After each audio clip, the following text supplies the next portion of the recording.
a very specific problem. Tell me. I cannot end a conversation. Like, physically cannot. I get to the point where we have clearly both run out of things to say, and I just keep going. I ask another question, I bring up a new topic, I laugh at things that are not funny anymore. I am trapped. You are not trapped. You just do not have an exit strategy.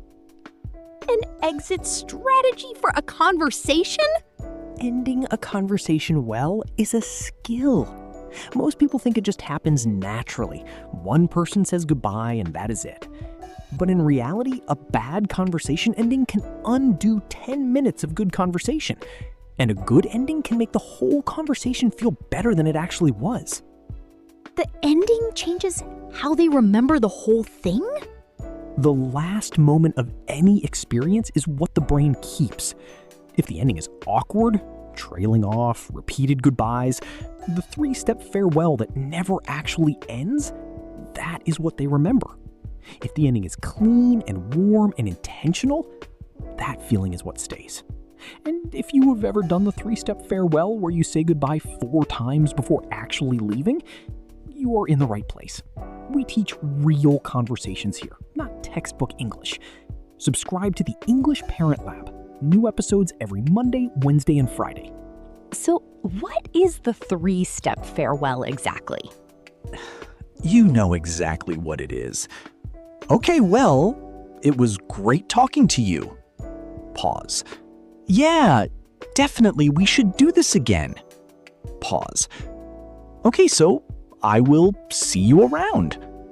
Pause. Neither person moves.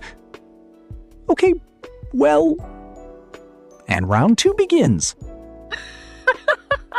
I have been in that exact conversation for what felt like 11 rounds. It happens because nobody wants to be the one who ends it. Ending feels like rejection. It feels like I have decided I am done with you. So instead, both people keep the conversation technically alive while it is clearly already dead. It is the conversation equivalent of leaving the lights on when you have already left the building. So how do you end it cleanly? 3 things. Signal, bridge, close. You signal that the conversation is ending, so it does not feel sudden. You bridge to the future, so it does not feel like a rejection. And you close cleanly, so there is no confusion about whether you have actually left. Signal, bridge, close.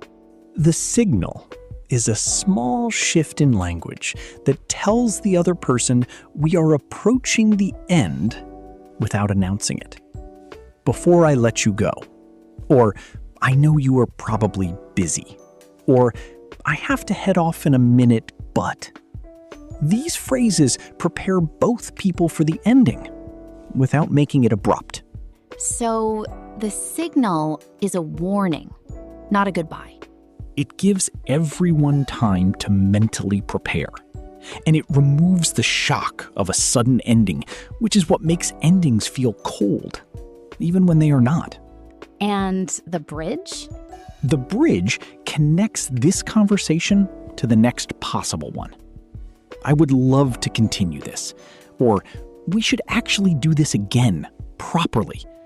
Or send me that recommendation you mentioned. I want to check it out.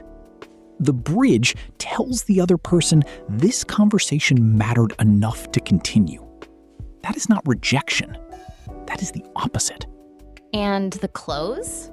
The close is one clean final line and then physical movement. Really good to meet you. And then you move. Not really good to meet you. Pause. Yeah, really good. Pause.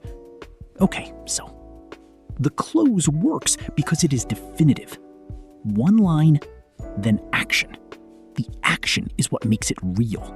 Signal, bridge, close, and then actually move. The moving is the most important part that nobody talks about. The words end the conversation in theory.